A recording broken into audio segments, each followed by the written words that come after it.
Hey, how you guys doing? Welcome back to the channel. Gingervitis, your blue collar collector, coming at you with another action figure review. And this time we're doing the Transformers Studio Series, More Than Meets the Eye, Autobot Hound. Now we're celebrating 40 years of Transformers. Can you believe it? Yes, 40 years. This is a deluxe class size figure. Let's look at the back of the box. We got Hound in his robot form, as well as his alt mode, which is the Jeep. Now it is the Earth version Jeep, and it's I've heard things, I don't think it looks that great. We don't have the right little gun thing on the back. Instead, you're putting just the rocket that goes on his shoulder back there.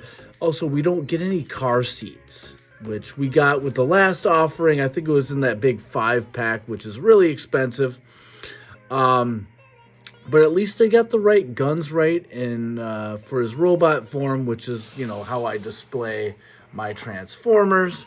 We got a nice little part from the movie there where Optimus is getting off the shuttle and he just goes and whoops some ass. But we got Sunstreaker and Hound in the background. We have no idea what happens to them. I guess they die because we do not see or hear from them ever again, basically. Not for that cartoon, not for the Dick or the Sunbow cartoons.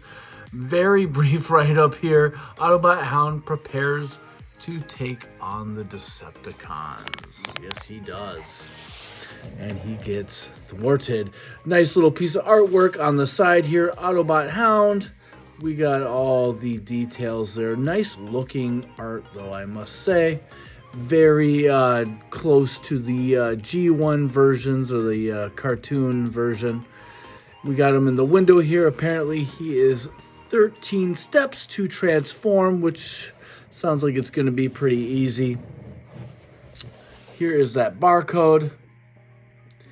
And let's rip this guy open and see what Hound is all about.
And out of the packaging and out of the box, we have our Hound displayed. And of course, we do have that directions booklet for the transformation.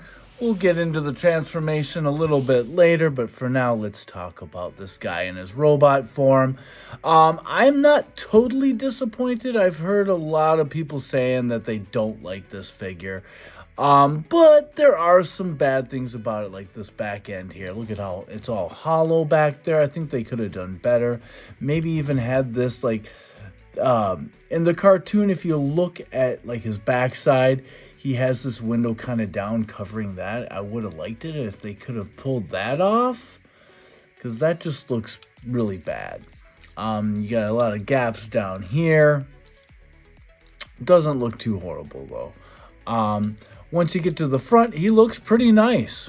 Now, the disappointment comes from me being a huge Hound fan. Hound was one of my first toys, Transformer toys as a kid. My very first was Blue Streak. But Hound I got very soon thereafter because I was begging for him, because he was one of the guys that they focused on in the first few episodes of the cartoon back in, what was it, 84? You meet Hound, who is voiced by Ken Sampson, and he's very friendly, he's very loyal.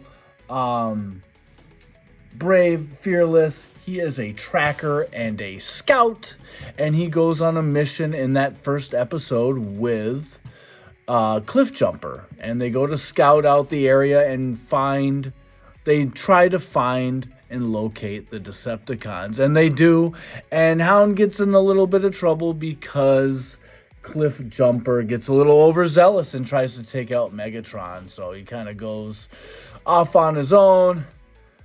He gets his own agenda, and shit happens, and Cliff Jumper apologizes, says, "Hey, sorry, Hound, I shouldn't have tried to take the shot." And Hound says, "Oh, you shouldn't have missed." And they have a nice little cornball laugh over it, But, yeah, back to the figure. He looks okay. Let's get into the articulation.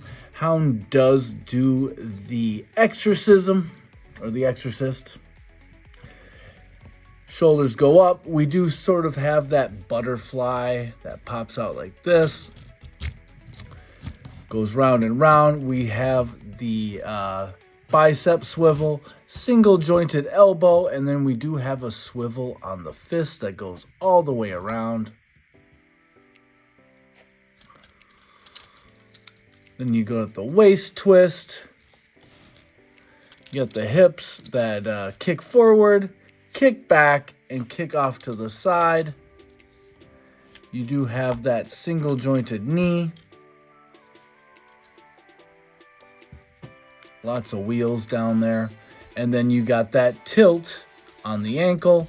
And there's a little bit of a pivot. Kind of bounces back. You can't really pull it down very much. But it's enough to get some pretty good poses. It almost seems like there's almost like a green tint to this white. And even up here. So a lot of green going on. We got the little yellow paint here. We got the star. Autobot symbol. Looks pretty good. I saw a brief part of a review and all this grill was all scratched up and had little black like paint rubs on it. So I'm glad that mine doesn't have that. But I just think this is just such an eyesore back here. But looks pretty good. Weaponry, I am glad that they came with the weapons that he had in the cartoon. We have his hologram gun, which I think this looks pretty good. I don't know what's with all the gappiness here with all their weapons. I just wish they would cut that out and fill them in. I don't think that's really needed, but I do like the barrel. We'll put that in his hand there. So I enjoy that. Bigger plug-in. I don't know if you're going to be able to get blast effects in there. And then we have his shoulder cannon. Now this shoulder cannon will convert and then plug into the back of his alt mode when he's a Jeep. And that's another thing that's different because he had that like hologram gun, which is almost like a long, like kind of lanky, skinny cannon. I'll show you a picture of that later. But, that's how he looked in the cartoon. But they kind of went the cheap route and just said, hey, you're going to get this and you're going to have to put that into the Jeep mode. I wish this would plug in better. It feels kind of loosey-goosey. And it stays in there, I guess. So there you got Hound all geared up. Let's see if we can get him doing the Running Man here.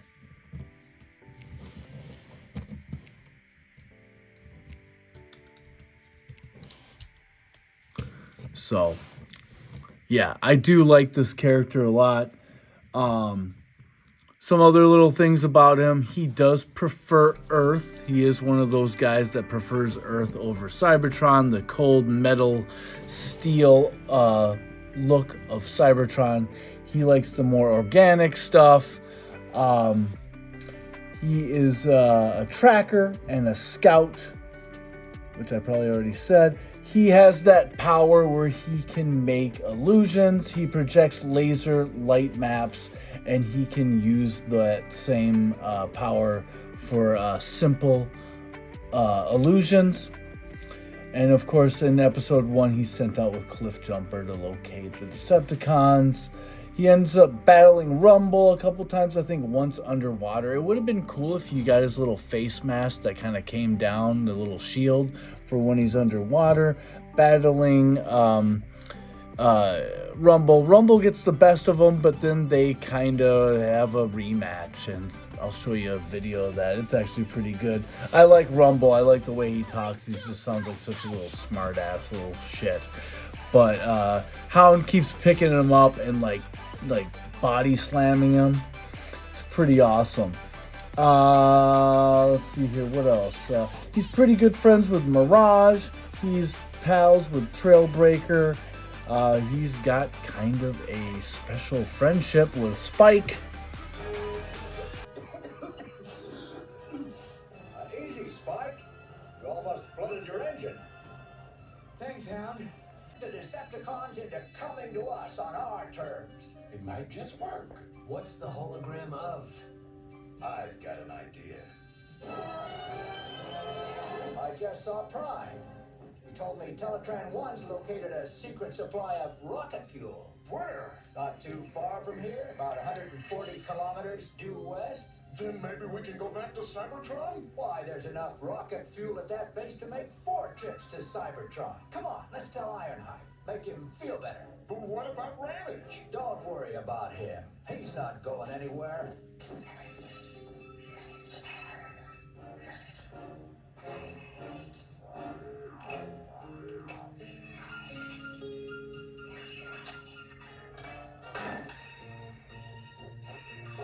It's Ramage! He's getting away! After him!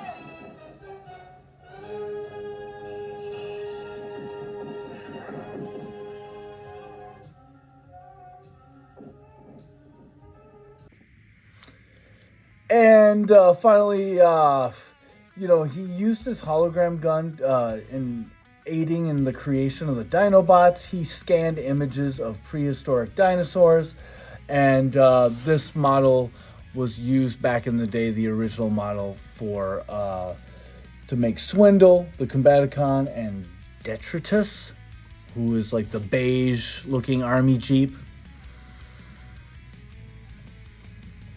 So yeah, let's get into the transformation. He looks pretty good as long as you're looking at him from the front, I would say. But let's get into that transformation. All right, let's start the transformation into the J59 Mitsubishi Jeep.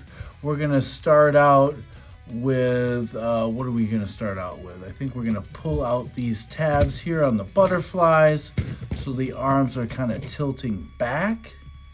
Is that right? And then you're going to take the windshield, you're going to fold it upward, and you're going to tab these two things into these plug-in holes. Just like so. Then you're going to take that front hood area and you're going to lift it up like so, and then you're going to fold in these arms like that.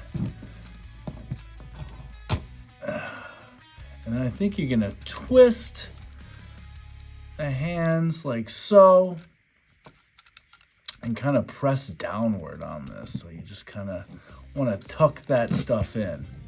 So that's kind of what you're looking at like there. Seeing the front of the Jeep form. Then you're gonna take the legs, you're gonna pull them apart like so. All right, after pulling the legs apart, you're gonna pull this panel down on the inside of his leg and straighten it out like so.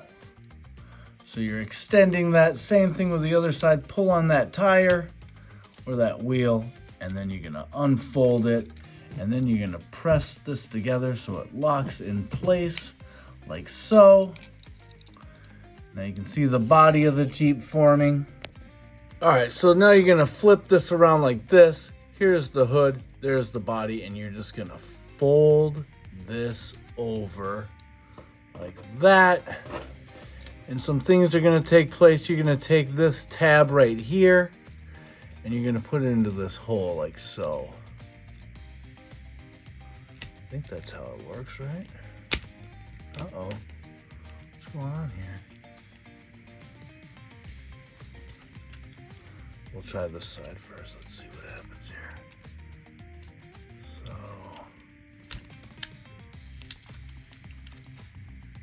those are supposed to stay locked together, I believe. So there we go. We got that right there on that side. That's looking pretty good. Pressing everything together. I always give it like a nice big squeeze, and then let's try to get this to fit in there. Why is that not going in there? Come on now. There we go.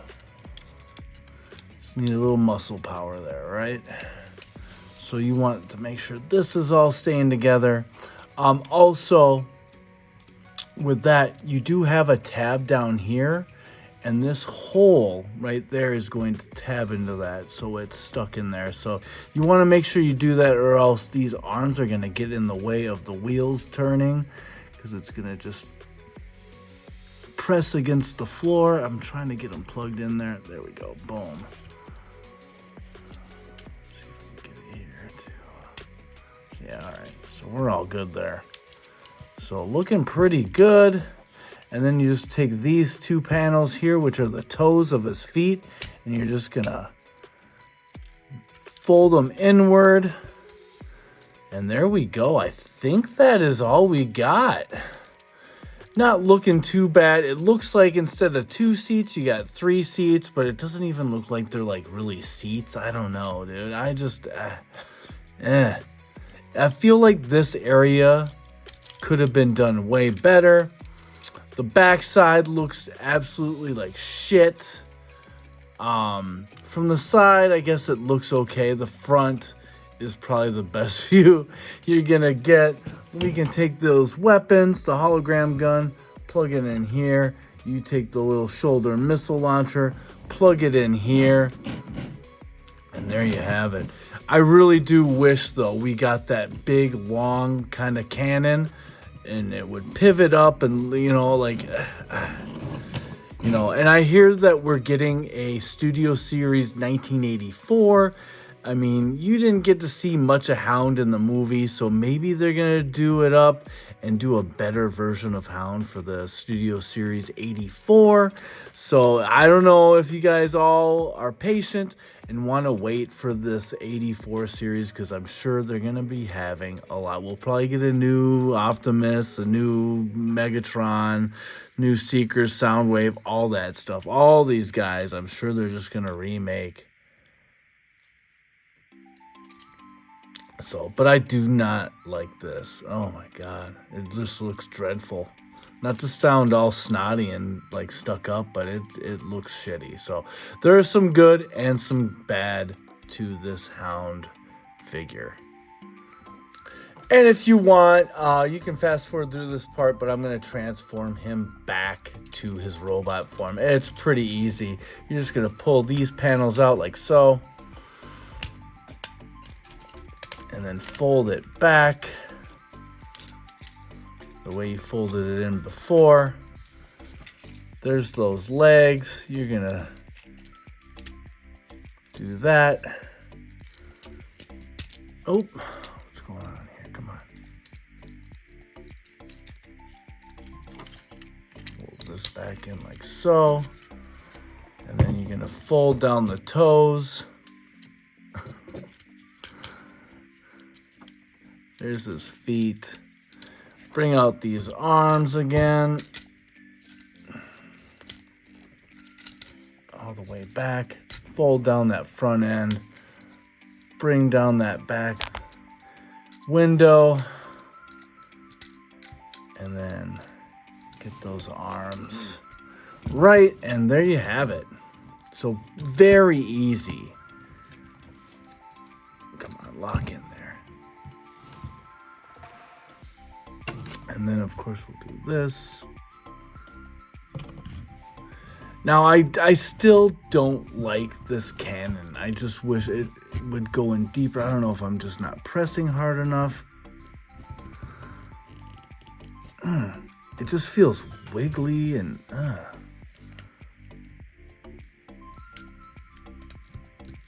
Interesting. I guess you could do this, too, if you really wanted to.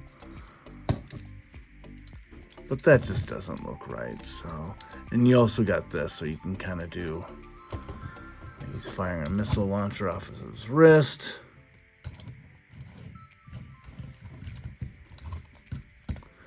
But I prefer to keep it the way it's supposed to look and the way I saw it as a kid. There we have it. There is our Hound. Let's get some comparisons and bring in, who are we bringing in?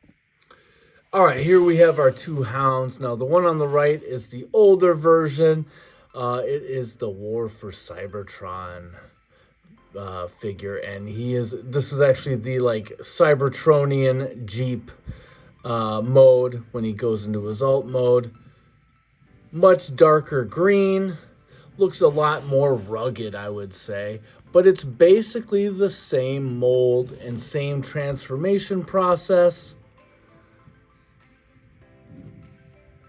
But yeah, just little differences here and there. The helmet's a little different. Of course, the weaponry's different. You got this big old rifle with this like almost looks like a bullet drum that plugs into the side there. Maybe it's just like a battery pack or something like that. But I feel like I do want to sell this one, but I do still like it. So I'm not totally off the fence about it. I may hold on to it. I don't know. But this is so much like more true to the cartoon. I do like it in robot form. I think he looks pretty good. But yeah, the Jeep, not good. The backside, not great. So we're looking at probably like a 6.5 on this guy. I don't want to poo-poo on him too much because I am a huge Hound fan. Let's bring in some more Autobot buddies. All right, here we got Hound and some of his Autobot pals. Of course, we got Cliffjumper here, who goes out on that first scouting mission with Hound to go locate the Decepticons, and they engage in battle with them. It doesn't end well. Then we got Mirage and Jazz, who are the two guys that help Hound originally capture Ravage, and then they kind of set up the plan for Ravage to escape. And it's actually the same three of them that go chasing after Ravage as he escapes and tells Megatron about the power plant. So, bunch of buddies here. I do like the Mirage and Hound combo. Both guys that kind of they have like illusionary powers where like Mirage can make himself disappear. He goes invisible, or he can turn other objects invisible, and Hound can project images and make himself look like something different than what he is. I think that's pretty cool. And then they combine their powers. And I like how, like, a lot of these Transformers, you know, like Skywarp teleports, and Soundwave has the sound waves, and Null Rays, and whatever. But, like, I like these two guys because they have kind of powers that kind of stand out. And Jazz is super cool, too. And I brought in Blue Streak just because Cliffjumper is voiced by Casey Kasem, and so was Blue Streak in, I guess, limited fashion. And, I mean, Casey Kasem was the best, like, most well-known voice, except for maybe Scatman Crothers, who did Jazz. And at the time, they were the well-knowns. Frank Welker was just doing a job, as was Peter Cullen. And here we've got Hound next to Ravage, who, you know, he has to chase. And Ravage's master, Soundwave, who is, you know, I got a lot of my favorite characters right here before you. I love Cliffjumper, love Hound, love Mirage. I gotta say Soundwave is my favorite, though. Soundwave, from way back when he was introduced. Loved him, loved his voice. When I did the Soundwave review, maybe like a month ago when I got him, I was gaga over this figure. It's such a great looking figure. So I don't know how they're going to top this, but I'm sure they'll figure out a way to get me to spend my money on more Soundwave. Alrighty, and here we got Hound next to Reflector, and Reflector is like basically the three robots, the triplets that form to make one alt mode, which is a camera. Pretty cool idea. We didn't get that with the original first wave back in the 80s with the rest of Transformers, and these guys were kind of a small part of the cartoon. They were there, it just seemed like the Autobots did outnumber the Decepticons, so I think they had to throw these three little lackeys in there. Didn't think they were this big though compared to like the regular sized Autobots. Hound is just a tad bigger than Reflector, just by a hair, I'd say. I thought these guys were maybe like the size of like Cliff Jumper and like Bumblebee and those mini bots, but they are a tad bit bigger. And so you got Rumble and Frenzy kind of being the smallest robots of them all, but those little guys can pack quite a punch. If they upgrade these, I think we've gotten a couple upgrades since these are like the old, like probably like 8 or 9 years old. I found these at Walgreens by my house back in the day, and I don't know if I'm like that motivated to replace them. Maybe if they come out with some really nice ones, but I think for now these will do the trick, and these will be my reflectors in the display. So there we have it. I think I'm going to kind of finish her up here. Hound, yeah, he's getting a 6.5. Not great. There's some bad stuff. Some gappies. Not the best looking around back. Not the best looking alt mode. But definitely, you're looking at him from the front. It does the trick, and we're gonna get that 1984 Studio Series version, and he's gonna be, we're gonna get what we're supposed to get. We're gonna get like the little cannon on the back of the Jeep, probably some better articulation. Maybe we'll get something like the windshield will like fold down and cover this up. Because it's still just an eyesore. It's just, and then maybe just put like a pair of like seats there, cover him up when the windshield, when they flip up and he becomes the Jeep, we'll have those leather black seats. But yeah, so 6.5 on the Hound, 6.5 out of 10. I do like it, as long as I'm looking at the front. I can't say that enough. A lot of Transformers these days, you're getting that. You're getting lots of big gaps. You're getting a lot of stuff that doesn't make sense.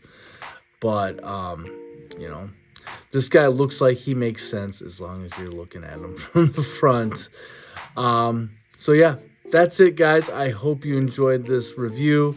I'm still, kind of learning with the Transformers. The whole transformation thing is still kind of a new thing for me. I'm not that comfortable with doing it on film, but I'm getting there. It's fun, and I'm starting to like Transformers a lot more for some reason. They really do scratch that nostalgic itch for me, more so than Marvel Legends, more so than G.I. Joe. Transformers was a huge part of my childhood, so super happy to get these guys these days. Love them. So that's it for now, guys. Red She-Hulk's coming up next. All right, peace.